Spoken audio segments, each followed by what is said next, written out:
Chicken নারকেল ঝুরা হবে, সর্ষের তেল দেওয়া হয়েছে, তেলটা গরম হয়ে গেছে, তেজপাতা জিরা দেওয়া হলো ফোড়নের জন্য। এবার চিকেন দিয়ে দেওয়া হচ্ছে। চিকেনগুলো সব কিমা করে রাখা হয়েছিল। চিকেনটা ভাজা ভাজা করতে হবে। দেখো চিকেন ভাজা হয়ে গেছে, একটু তেল লাগবে মশলা কষানোর জন্য, তাই আগের দিয়ে একটু তেল দিয়ে দেওয়া হলো। নুন দেওয়া হলো, হলুদ দেওয়া হলো,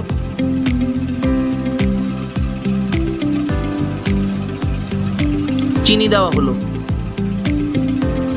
সব মশলাটা পেঁয়াজ টমেটো আদা রসুন লঙ্কা বাটা দিয়ে দেওয়া হলো। মশলাটা দেখো কষে গেছে।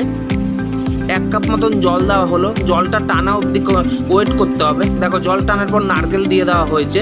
এবার নারকেলটাকে ভাজা ভাজা হতে ওয়েট করতে হবে। দেখো পুরো ভাজা ভাজা হয়ে গেছে। এবার গরম মশলা দিয়ে আমরা এটাকে নামিয়ে পরিবেশন করব।